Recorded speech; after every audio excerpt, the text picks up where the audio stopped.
আজকে বিএনপির অনেক নেতা আওয়ামী লীগের পুনর্বাসন চাচ্ছে।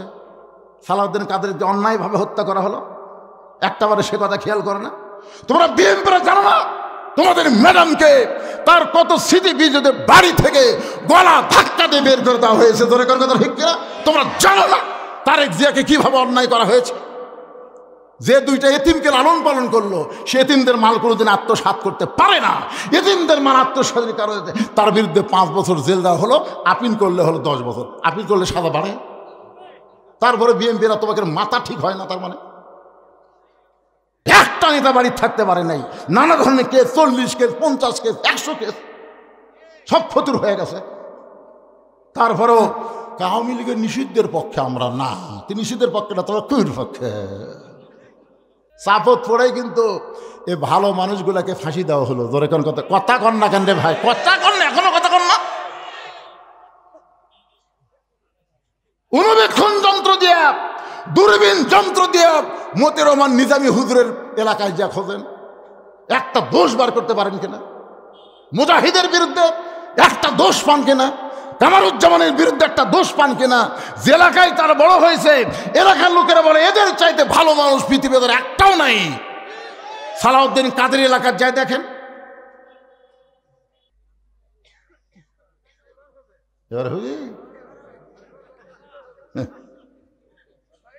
এত নির্যাতন কোন দলকে করেনি যেটা বিএনপিকে করা হয়েছে। ধরে কোন কথা কন না কেন ভাইরে?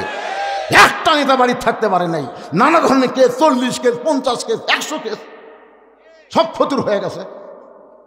তারপরেও আওয়ামী লীগের নিষিদ্ধের পক্ষে আমরা না, নিষিদ্ধের পক্ষে না, তবে কুইর পক্ষে। এই যে সেদিন একটা উবাই উঠছিল, ইউনুস পলাছে। ইউনুস পলাটার খবর এটা কিন্তু উবাই, এটা শোনাই আওয়ামী লীগের কিছু লোক যে এক জামাতের বাড়ি, এক বিএনপির বাড়ি ভেঙেছে, জানেন? উবাই শোনাই। তাহলে উবাই শুনে যদি বাড়ি ভাঙে, যদি আওয়ামী লীগ আবার আসে, তাহলে বিএনপি তোমাকে খবর কি হবে আর আমার কি হবে চিন্তা করছে।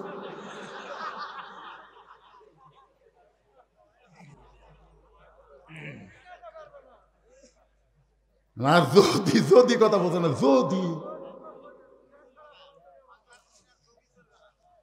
আরে চলিছেরা পাগলা। এ কয়দিন আগে একটা উবাই উঠছিল না যে ইউনুস পলাছে, ব্যাংকের গেছে পারে, সেটা ইউটিউব দিছে, দেখেন আপনারা, দেখেননি? হ্যাঁ, ধরাও খাসা। একটু মনোযোগ দিবেন। আমাদের বাংলাদেশে 15.5 বছর খালি থানাত অভিযোগ দিছে, তদন্ত না করায় সমান তালে বিএনপি জামাতের লোকজন ধরছে। ধরে কোন কথা ঠিক না? ময়নাটিয়া বউলে শুতিছে, বউলে কেবল শুতিছে, ইতিমধ্যে পুলিশ। ও বাবা রে, আমরা যদি এখন কিছু একটু বিরুদ্ধে কই, অনেকে কই হুজুরে ফেলে কাম পাইনি।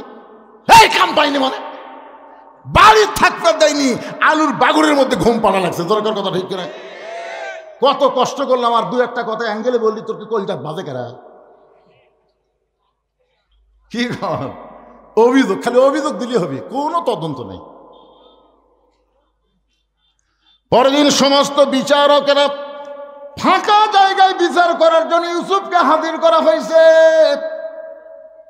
ইউসুফকে হাজির করে বিচারকের প্রধান বিচারপতি বলতেছে, ইউসুফ যে তোমাকে মায়ের মতন লালন পালন করলো, আজকে তুমি যুবক হয়ে তার সর্বনাশ করবার চাইলা, এটা কেমন কথা ইউসুফ? এইটা কেমন কথা?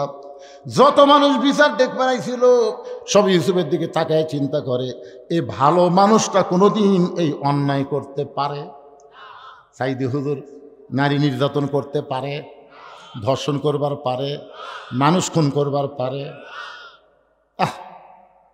এই ভালো মানুষটা, এই ভালো মানুষ, কি সুন্দর চেহারা, কি সুন্দর দাড়ি, কি সুন্দর মাথায় টুপি, সবসময় বউকে কোরআন নিয়ে আদালতে যেত। জোরে কোন কথা ঠিক কিনা? এই মানুষটা। সমস্ত লোকে ইউসুফের দিকে তাকায় দেখে এই মানুষটা জুলাইখাকে ধর্ষণ করবে। চেহারা সুরত দিকে আমাদের বিশ্বাস হয় না, কিন্তু কি করবে, জবান বন্ধ। স্বৈরাচারের কাছে মানুষের জবানের কোনো দাম নাই। ধরে কোন ঠিক কিনা? কি বলবে? সবাই ফ্যাল ফ্যাল করে তাকাস। সবাই জানে এই মানুষটা কোনোদিন এই অন্যায় করতে পারে না, এই ধর্ষণের মতন কাজ এই মানুষ কোনোদিন করতে পারে না, এটা সবাই বিশ্বাস করে, কিন্তু জবান খুলতেছে না।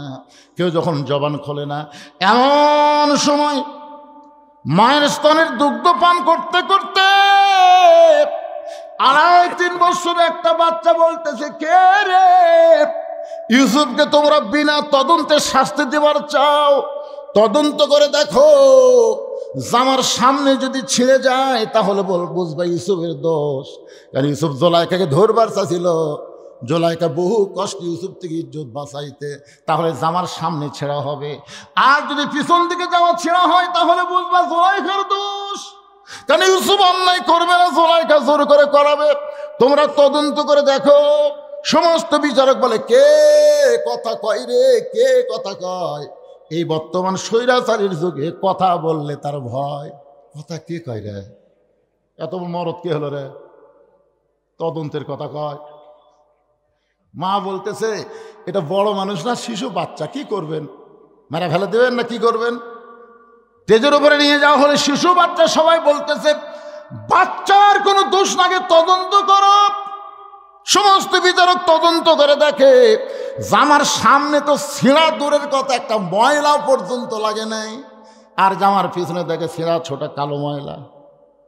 সমস্ত বিচারক চোখ বন্ধ করে মনে মনে বলে, ইউসুফ তুমি নির্দোষী, কিন্তু আমরা জবান খুলবার পারতেছি না রে ইউসুফ, আমরা চাপে পড়েছি।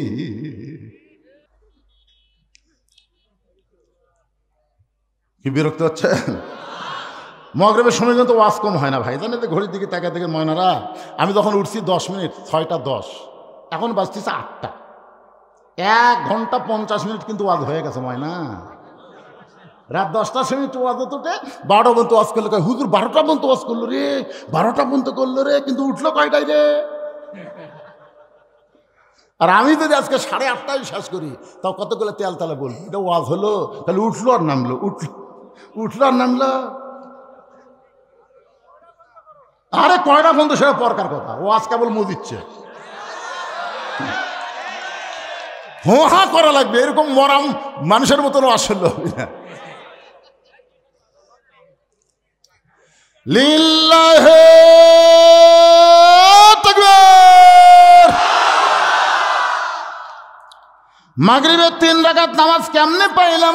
সামনে বলতেছি, কিছুক্ষণ পর আমাদের সামনে যে 4 রাকাত নামাজ আসতেছে, সেই নামাজটা হলো এশার নামাজ। জোরে বলেন, কিসের নামাজ? এশার 4 রাকাত ফরজ কেমনে পাইলাম? বাজানগো, বর্তমানে একটা নবী এখনো মৃত্যুবরণ করে নাই, চতুর্থ আসমানে বহাল তবিয়াজ আছে। এই নবীর নাম হলো ঈসা পয়গম্বর। জোরে বলেন, নাম কি? ঈসা পয়গম্বর। আল্লাহ যখন দুনিয়া থেকে আসমানে নিয়ে গেলেন, ঈসা বলতেছে, আল্লাহ মানুষ দুনিয়াতে মরার জন্য যায়, কিন্তু আমার তো মৃত্যু হলো না, আমার খবর কি? আল্লাহ বলে, ঈসা তোমার মৃত্যু হবে, তোমার মৃত্যু হবে। ঈসা বলে, আল্লাহ চতুর্থ আসমানে কি আমার মৃত্যু হবে? আল্লাহ বলে, ঈসা রে, চতুর্থ আসমানে তোমার মৃত্যু হবে না, তোমার মৃত্যু হবে দুনিয়ায়। ঈসা বলে, আবার নবী করে কবে পাঠাইবেন? আল্লাহ বলে, নবী করে না, তোমাকে বিশ্ব নবীর উম্মত করে দুনিয়াতে প্রেরণ করা হবে। সঙ্গে সঙ্গে ঈসা নবী এক নিয়তে 4 রাকাত নামাজ আদায় করে। আল্লাহ বলে, ঈসা রে, এই 4 রাকাত নামাজ আদায় করার কারণ কি? ঈসা বলতেছে, আল্লাহ আপনি আমাকে নবী করে দুনিয়াতে পাঠাইছিলেন, আমি তেমন খুশি হতে পারি নাই, কিন্তু বিশ্ব নবীর উম্মত করে দুনিয়াতে প্রেরণ করবেন, এই খুশিতে শুকরিয়া স্বরূপ 4 রাকাত নামাজ পড়ে আপনাকে শুকরিয়া জানাই। আল্লাহ বলে, নবী গো, এই ঈসা নবীর 4 রাকাত নামাজ আমার এতই ভালো লাগলো, আপনার উম্মতের জন্য এশার 4 রাকাত ফরজ হিসাবে দিয়া দিলাম। আপনার উম্মতেরা এশার 4 রাকাত ফরজ নামাজ যখন জামাত আদায় করবে, ঈসা নবীর সমপরিমাণ সওয়াব আমি আল্লাহ দিয়া দিব। এখন এখানে একটা মারাত্মক কথা, সে কি? ঈসা নবী বিশ্ব নবীর উম্মত হওয়াতে খুশি না বেজার? আর আমরা? তাহলে আমার সঙ্গে সকলে বলেন, নবী না হয়ে দুনিয়ার, না হয়ে ফেরেশতা আল্লাহর, হয়েছি উম্মত আপনার, তার তরে শুকুর। আমি কিন্তু আলোচনা করতেছি মাগরিবের 3 রাকাত। মাগরিবের 3 রাকাত কিন্তু এখনো বলা হয় নাই। আমি আপনাদের সামনে বলবো, মারাত্মক কিছু ওয়াজ এই মাগরিবের নামাজের মধ্যে আছে, শুনবেন না ভাইজান? কারা কারা শুনবেন? আল্লাহকে একটু হাত দেখান। এই যারা হাত তোলেনি তারা তোলেন, টেনে তোলেন। লিল্লাহি তাকবীর।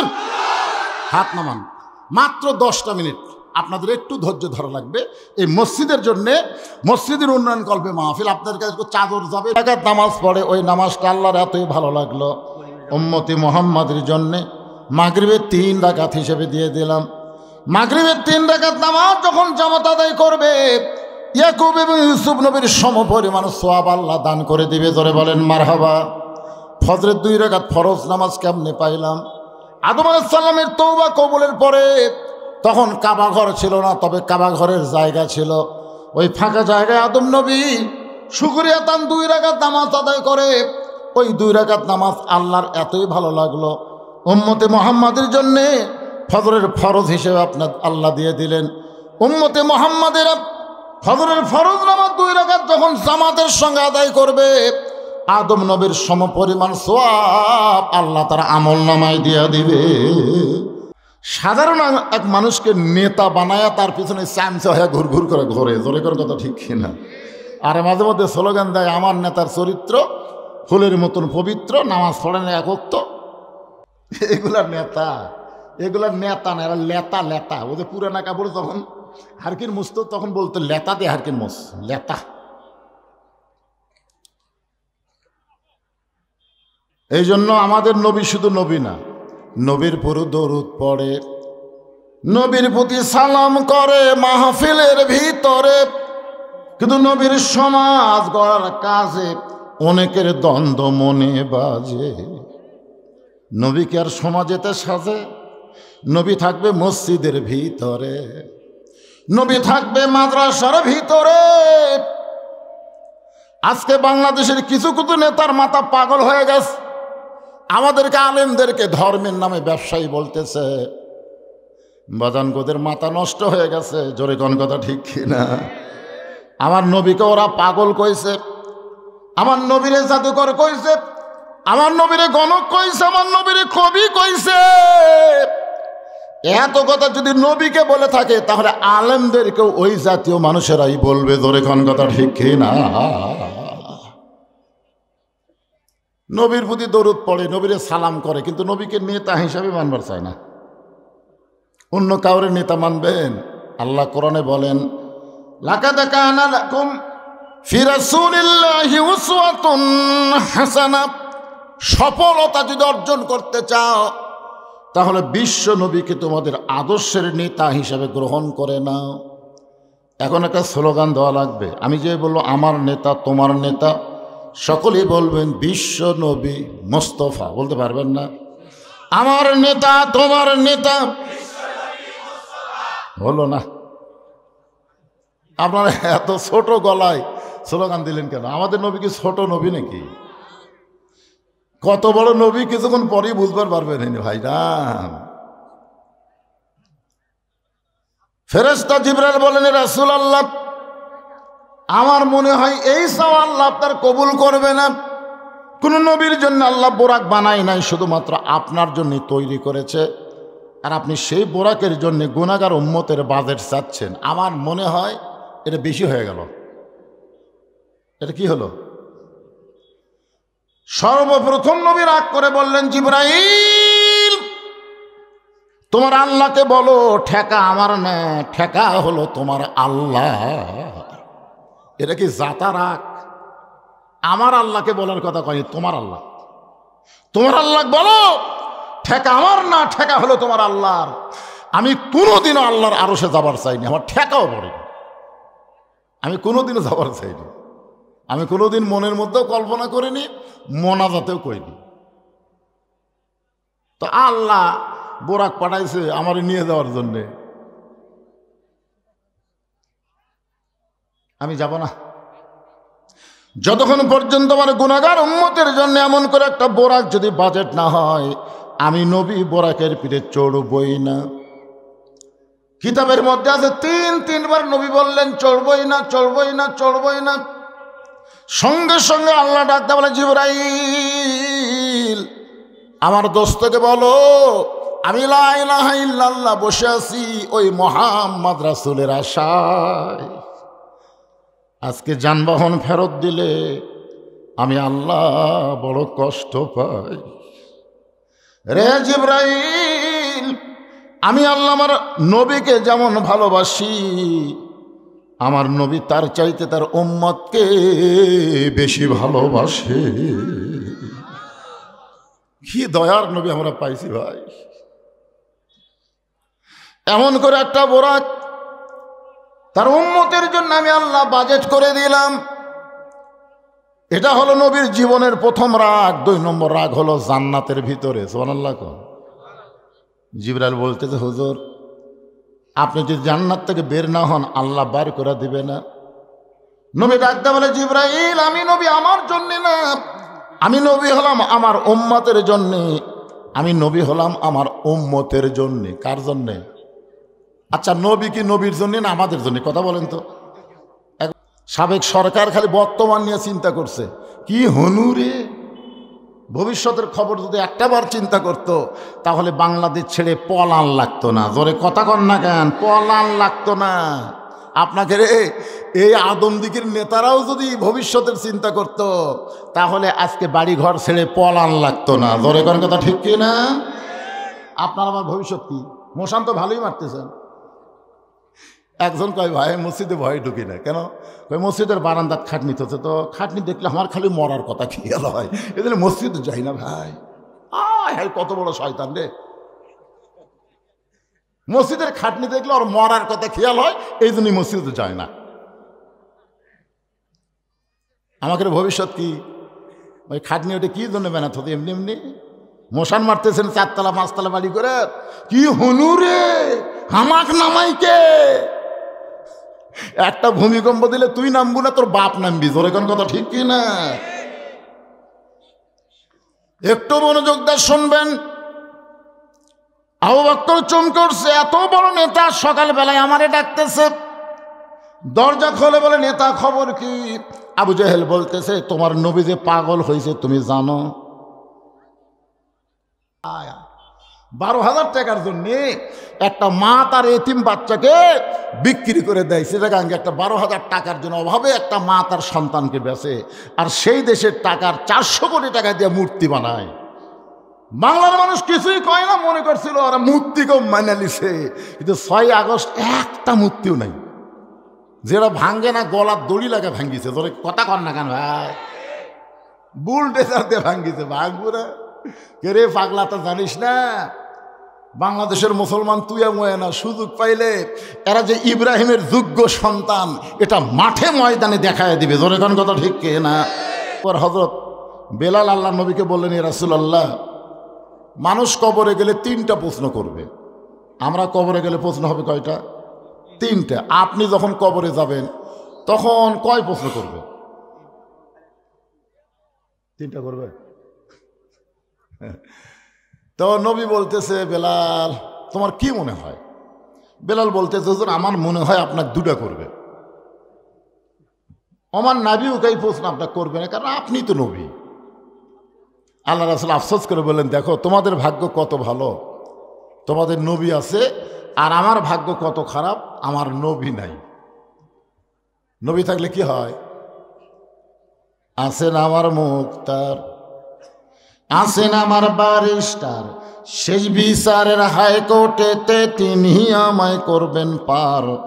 আমরা পাপী রাসূল জাবিন্দার।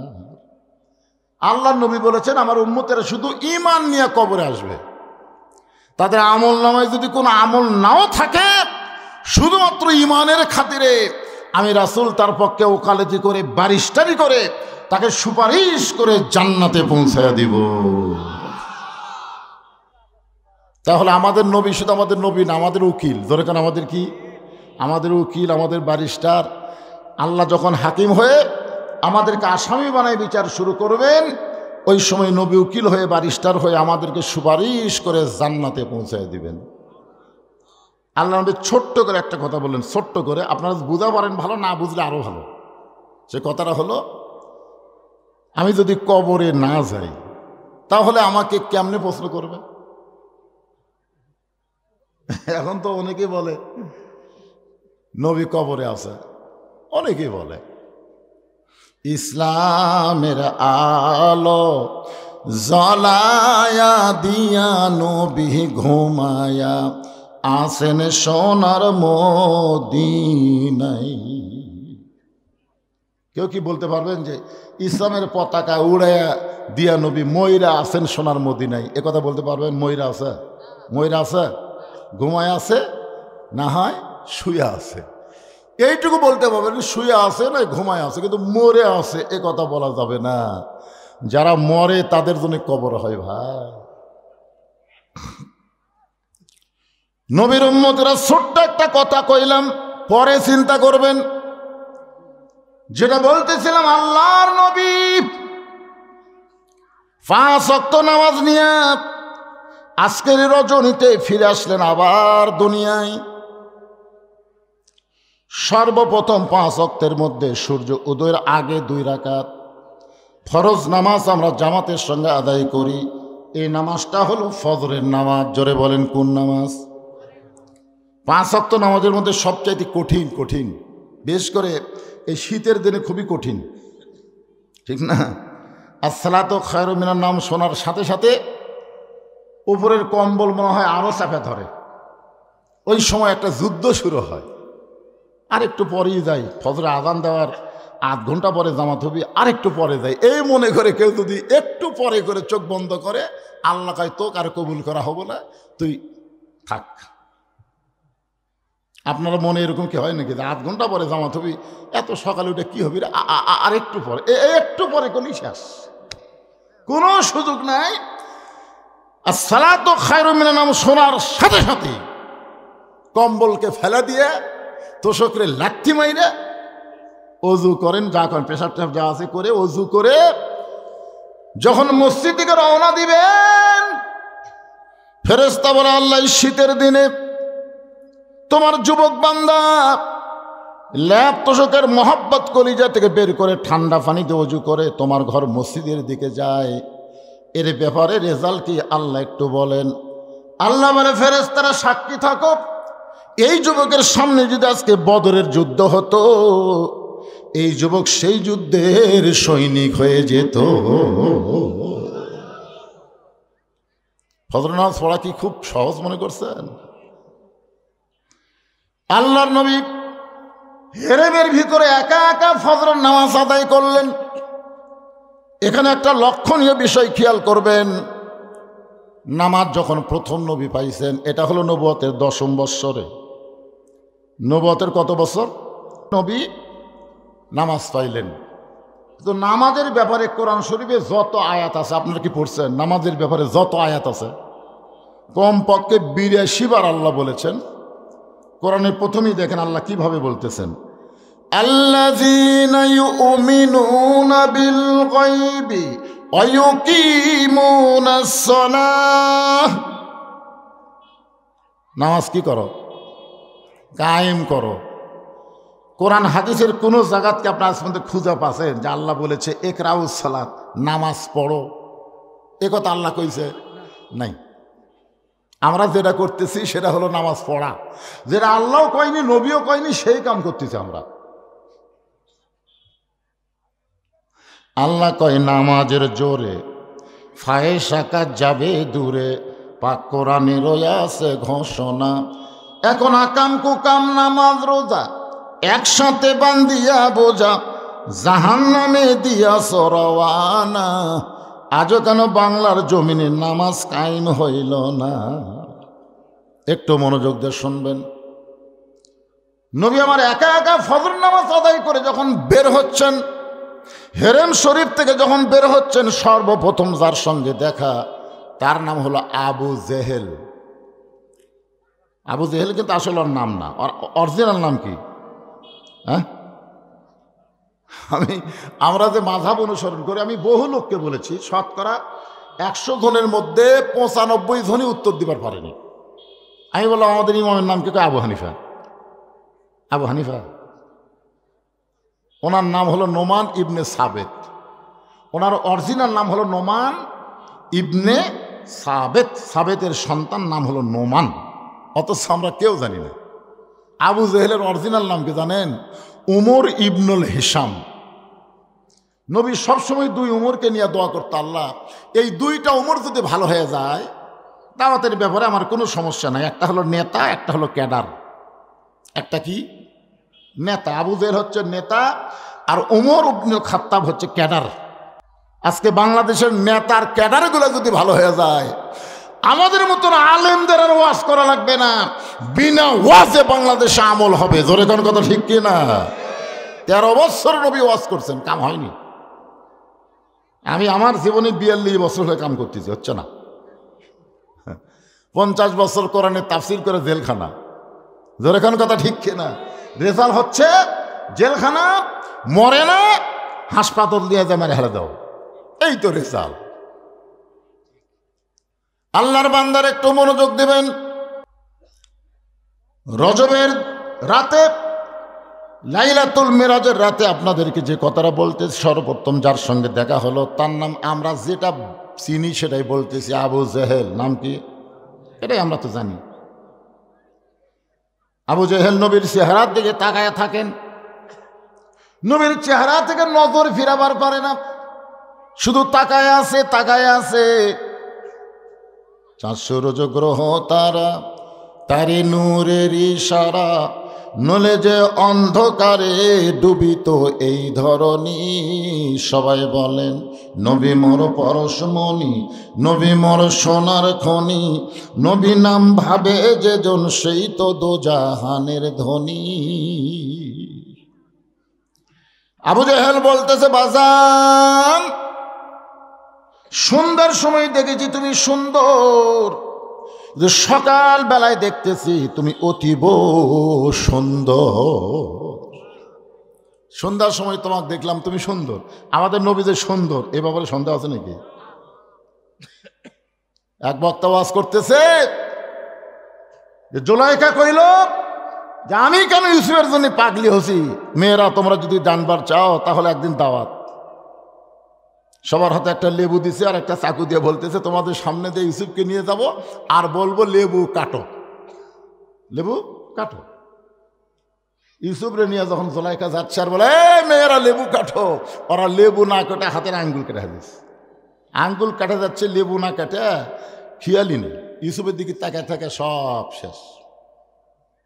কিন্তু লাইলাতুল মিরাজে বর্তমানে যেখানে ফিলিস্তিনদেরকে হত্যা করা হচ্ছে, ওই বাইতুল মুকাদ্দাস, আল্লাহ কোরআনে বলেছেন, সুবহানাল্লাযী আসরা বিআবদিহি লাইলাম মিনাল মাসজিদিল হারাম ইলাল মাসজিদিল আকসা।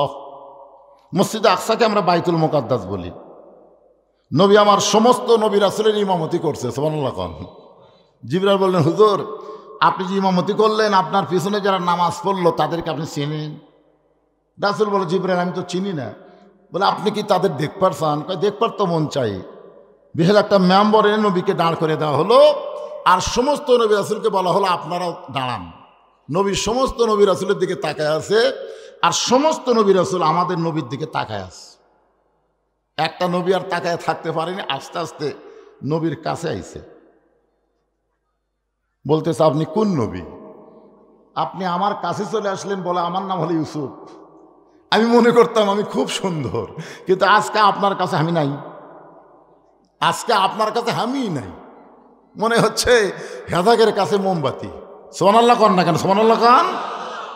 মায়েশা বলেছেন, আমি যদি বলতাম মেয়েরা তোমাদের সামনে দেওয়ার নবীকে নিয়ে যাওয়া হবে, তোমরা নবী দেখবা আর লেবু কাটবা, ওরা লেবু কাটবে না, বুকের কলজা কাটবে, তার নবীর দিক থেকে নিজের দৃষ্টিকে অবনত করবে না। এই জন্য সকলে একটু মনোযোগ দিয়ে শুনবেন। 400 রোজ গ্রহ তারা, তারি নূরের ইশারা, নূরে যে অন্ধকারে ডুবিত এই ধরনী। সবাই যুবকেরা গুনগুন করে বলো, নবী মোর পরশমণি, নবী মোর সোনার খনি, নবী নাম ভাবে যে জন সেই তো দোজাহানের ধনী। সন্ধ্যার সময় দেখলাম তুমি সুন্দর, কিন্তু সকালবেলা দেখতেছি অতীব সুন্দর। তোমার চেহারা দিয়া মনে হয় আলো প্রকাশ পাচ্ছে, এত সুন্দর তুমি কেমনে হলে? রাসূল বলে, চাচা আজকে সকালবেলায় এত সুন্দর দেখার পিছনে একটা কারণ, আজকে রাতের বেলা কাবার পাশে আমি ঘুমিয়েছিলাম, ফেরেশতা জিবরাইল আমার ঘুম থেকে চেতন করে জমজমের কুবের পানি দিয়ে ওযু করানোর পরে বোরাকের পিঠে করে বাইতুল মুকাদ্দাসে নিয়ে গেল। বাইতুল মুকাদ্দাসে আমি 2 রাকাত নামাজ পড়ানোর পরে সেখান থেকে 7 আসমান পাড়ি দিয়ে আল্লাহর আরশে গেলাম। আল্লাহর সঙ্গে আমার দেখা হলো।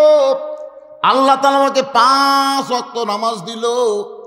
আমি জান্নাতে গেলাম, জাহান্নামে গেলাম। বাইতুল মামুরের মধ্যেও 2 রাকাত নামাজ পড়ালাম।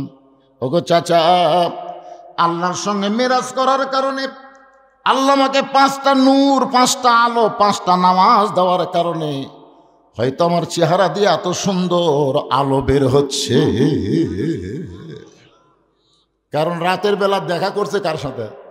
আরো জোরে বলেন না কেন? আল্লাহর সাথে।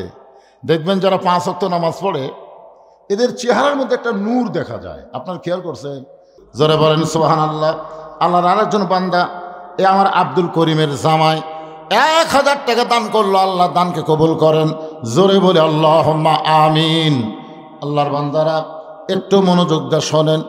এই যে জোহরের 4 রাকাত ফরজ নামাজ আমরা আদায় করি, আল্লাহ বলেন হাবিব, আপনার জাতির পিতা হযরত ইব্রাহিমকে আগুনের মধ্যে যখন ফেলে দেওয়া হয়, ওই আগুনটা আল্লাহ তখন শান্তির বাগান করে দেয়। ওই শান্তির বাগান পাওয়াতে শুকরিয়া তান 4 রাকাত নামাজ আদায় করে। ওই 4 রাকাত নামাজ আল্লাহর এতই ভালো লাগে, উম্মতে মুহাম্মাদের জন্য জোহরের 4 রাকাত ফরজ হিসেবে আল্লাহ কবুল করে। জোহরের 4 রাকাত ফরজ নামাজ যখন জামাত আদায় করবে, ইব্রাহিম নবীর সমপরিমাণ সওয়াব আল্লাহ তার আমল নামায় দান করবে। জোরে কান সুবহানাল্লাহ। সুলাইমান মুরাদপুর থেকে বাপ মার জন্য দোয়া চায়, 1000 টাকা দান করবে। আল্লাহ তার দানকে কবুল করেন। জোরে বলে আল্লাহুম্মা আমিন। আসরের 4 রাকাত ফরজ আল্লাহর একজন মস্ত বড় নবী, এই কোরআনে আল্লাহ যার নাম বেশিবার আলোচনা করেছেন নাম হলো মুসা কালিমুল্লাহ। করিমের ভাগ্নে, খালি করিমেরই সব দান করতেছে রে। করিমের ভাই দিছে 2000, জামাই দিল 1000, করিম দিল 5000, ভাগ্নি দিল 1000, সব করিমের বাড়ির থেকে আসতেছে। আল্লাহ আব্দুল করিমের ওপরে রহমত বরকতের দরজা খুলে দাও। জোরে কান আমিন। কে ভাই আপনাদের বাড়ি থেকে আসতেছে না? ওটা আপনি ভাসতে, ও সব মিলে এক গোষ্ঠী। তো তো আব্দুল করিমের নাম কয়ে দিল আমাকে, আব্দুল করিমের ভাসতে, নিজের ভাসতে তা হলো না। যাক আলহামদুলিল্লাহ।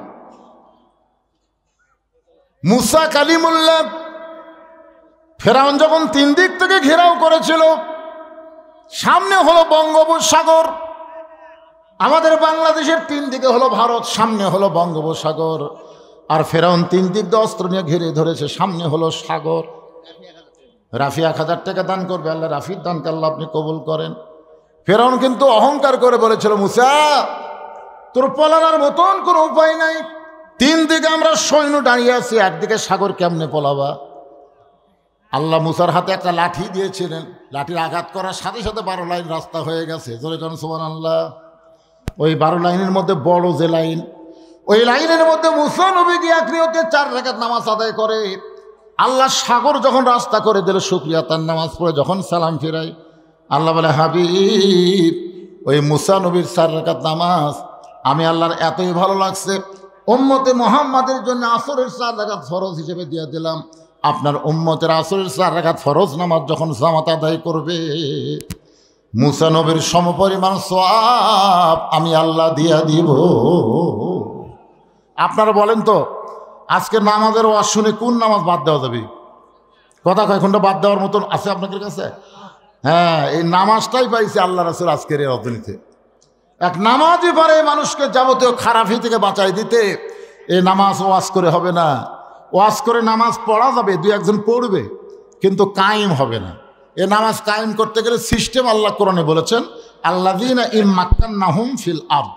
মুসলমানের মধ্যে কাউকে যখন ক্ষমতার চেয়ার দেওয়া হবে, ক্ষমতার চেয়ার পাওয়ার পরেই তোর 1 নম্বর দায়িত্ব হলো আকামুস সালাত, নামাজ কায়েম করা। তো আগামীতে আমরা চাইব এমন কোনো মুসলমান ক্ষমতার চেয়ার পাক, যে চেয়ার পাওয়ার পরে নামাজের বিলটা যেন পাস করে। জোরে কোন ঠিক কিনা? যারে তারে চাইলে তো হবে না, চাওয়ার মতো সাইজ আছে, সেরকম চাবেন। কারণ আমাদের লাইলাতুল মিরাজের ওয়াজ শুনে কাম হবে না যদি নামাজ